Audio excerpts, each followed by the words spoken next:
అనుకోవచ్చా స్లెడ్జింగ్ పైన? Of course Pakistan అంటే ఈ మన ఆపరేషన్ సింధూర్ తర్వాత ఇంకా చాలా హార్డ్గా వచ్చారు వాళ్ళు మా మీద. మేము ఆడేది game, it's just a sport. So ఆ టైంలో ఎమోషన్స్ తీసుకుని ఆడితే స్పోర్ట్ ఆడలేము. సో ఆ టైంలో నేను కామ్గా ఉండి ఐఎమ్ సో పేషెన్స్ చాలా అన్నారు, చాలా విధంగా చాలా చెప్పారు. బట్ కెమెరా ముందు అవన్నీ నేను ఇప్పుడు చెప్పలేను. బట్ ఆ టైంలో నేను కామ్గా ఉండి రిజర్వ్ ఉండి ఐ నో ఓన్లీ బ్యాట్తోనే మనం గెలిపిస్తే ఎవ్రీథింగ్ విల్ బి అంతా ఇంకా కామ్గా అయిపోతారు వాళ్ళు. హారీస్ రావు లాస్ట్ ఓవర్ అంటే వరల్డ్ క్లాస్ బౌలర్, ఏమనిపించింది, ఎట్లా ఉంది అంటే ఏమనిపించింది లాస్ట్ ఓవర్ ఫేస్ చేసే ముందు? World class bowler of course, but ఆ టైంలో నన్ను అనుకున్నా I'm the best player. India is always best. India is far అన్నిటికన్నా చాలా పైన ఇండియా అనేది. సో ఒకసారి నేను ఇండియాకి ఆడుతుంటే ఇవన్నీ బెస్ట్ బౌలర్ ఇలా చేస్తాడు అలా చేస్తాడు నా మైండ్లో ఏం లేదు. ఓన్లీ ఆ టైంలో ఓన్లీ ఒక కంట్రీ వచ్చింది, just I want to win the game అంతే. సంజు శాంసన్ శివం దుబే ఎట్లా కోఆర్డినేషన్, ఎట్లా వాళ్ళతో ఎట్లా కోఆర్డినేషన్ అంటే వాళ్ళ మధ్య మంచి పార్ట్నర్షిప్ వచ్చింది మీ మ్యాచ్ విన్నింగ్ పార్ట్నర్షిప్? ఆ టైంలో నేను చెప్పా ఏమైనా ప్రెషర్ ఉంటే నేను అబ్జర్వ్ చేసుకుంటాను. బట్ మీరు ఒక ఎండ్ నుంచి జస్ట్ స్ట్రైక్ రొటేట్ చేయండి, నెక్స్ట్ వేరే ఎండ్లో ఏం ప్రెషర్ లేకుండా నేను క్యారీ చేస్తాను వికెట్ని అని చెప్పి సంజుని చెప్పాను. సంజు కూడా చాలా క్యామియో చాలా ఇంపార్టెంట్ ఆ టీంకి ఆ టైంలో. నెక్స్ట్ దుబే వచ్చాడు. దుబే వాజ్ స్లైట్లీ కొద్దిగా ప్రెషర్లో ఉండే స్టార్టింగ్లో, తర్వాత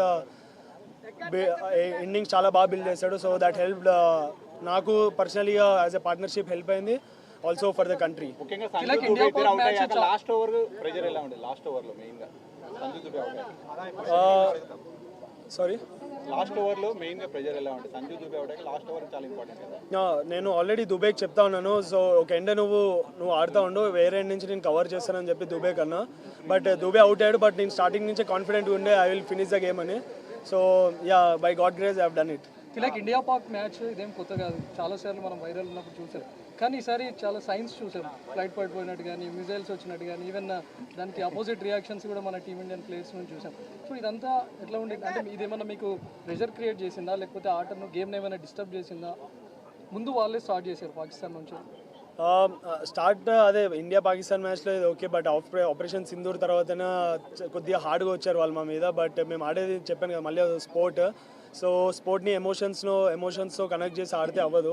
సో జస్ట్ నేను స్పోర్ట్ని ఏ విధంగా ఆడాలో ఆ విధంగా స్పోర్ట్లో ఆడి we have replied in a good way to them. Pakistan match అంటే మొదటి నుంచి విరాట్ కోహ్లీ